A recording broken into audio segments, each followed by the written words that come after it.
আমরা যখন প্রাচীন মানুষের কথা ভাবি, তখন আমরা মনে করি তারা হয়তো খুবই সাধারণভাবে জীবনযাপন করত। কিন্তু ইতিহাসের দিকে তাকালে দেখা যায় বিষয়টা আসলে এতটাও সহজ নয়। হাজার বছর আগে পৃথিবীতে এমন সব সভ্যতা ছিল, তারা এমন সব কাজ করে গেছে যা আমাদের এখনো অবাক করে। খুবই ইন্টারেস্টিং একটা বিষয় হলো, কেবল ইতিহাস নয়, বিভিন্ন ধর্মগ্রন্থেও প্রাচীন শক্তিশালী মানুষ এবং জাতির কথা উল্লেখ পাওয়া যায়। আজ থেকে প্রায় 5,000 বছর আগে ভারতীয় উপমহাদেশে গড়ে উঠেছিল সিন্ধু সভ্যতা। হরপ্পা এবং মহেঞ্জোদারোর মতো শহরগুলো ছিল অত্যন্ত পরিকল্পিত। তাদের ছিল সোজা রাস্তা, পাকা ইটের ঘর এবং সবচেয়ে অবাক করার মতো বিষয়, তাদের ছিল উন্নত নিষ্কাশন ব্যবস্থা। 5,000 বছর পূর্বে অনেক বাড়ি থেকে পানি বের করার জন্য নির্দিষ্ট ব্যবস্থা ছিল এবং শহরের বিভিন্ন জায়গায় নালা তৈরি করা হয়েছিল।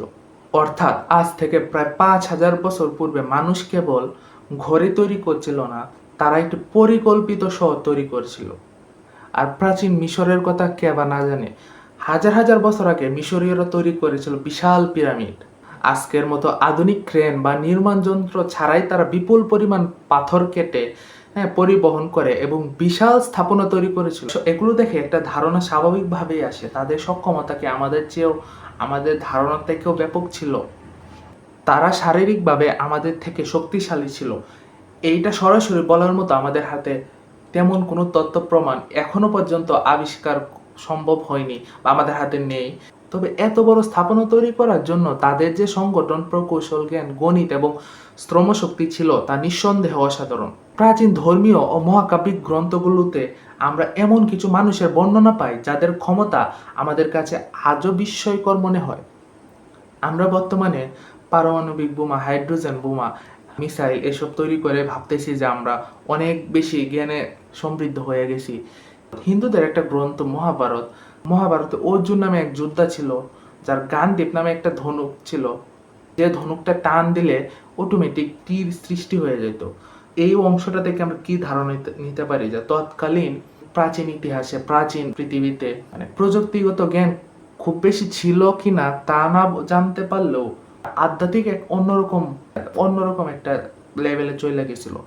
তাদের যে জ্ঞান, তাদের যে আধ্যাত্মিক ধারণা, আধ্যাত্মিক একটা লেভেল, তা কতটুকু ছিল বা আমরা কতটুকু অর্জন করতে পারছি, এই হিসাব করলে তো আমরা এখনো 10% পাই নাই।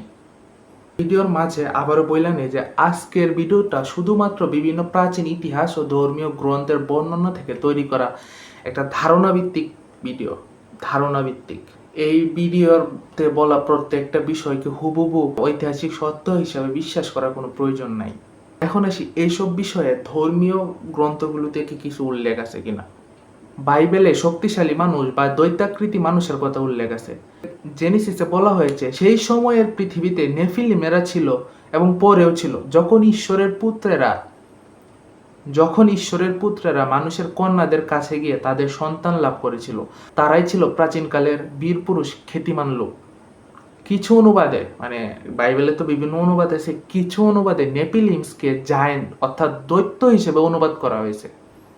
তাহলে একটা স্পষ্ট বিষয় আমরা পাই যে বাইবেলের প্রাচীন বর্ণনাতেও অসাধারণ শক্তিশালী মানুষের কথা পাওয়া যায়।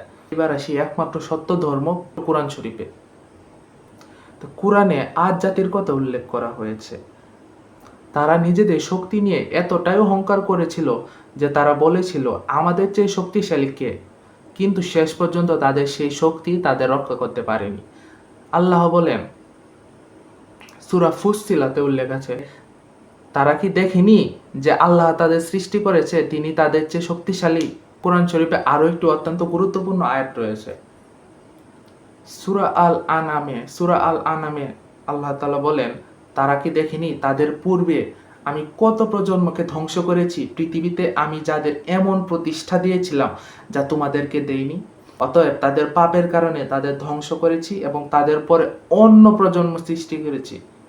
অন্য প্রজন্ম সৃষ্টি করেছি। পবিত্র কোরআনেও বলা হয়েছে যে আমাদের আগে বহু প্রজন্ম ছিল, বহু জাতি ছিল, তাদের পৃথিবীতে এমনভাবে প্রতিষ্ঠা করা হয়েছিল যা পরবর্তীতে আর দেওয়া হয়নি।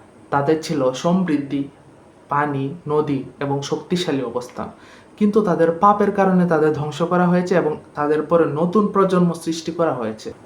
হয়তোবা আমরা আমাদের অতীত ইতিহাস সম্পর্কে এখনো 10%, এখনো 10 ভাগও আমরা জানতে পারি নাই। তো আপনার কি মনে হয় আমাদের আগে কি এমন কোনো শক্তিশালী মানুষ বা সভ্যতা ছিল যা সম্পূর্ণ ইতিহাস আজও আমাদের অজানা?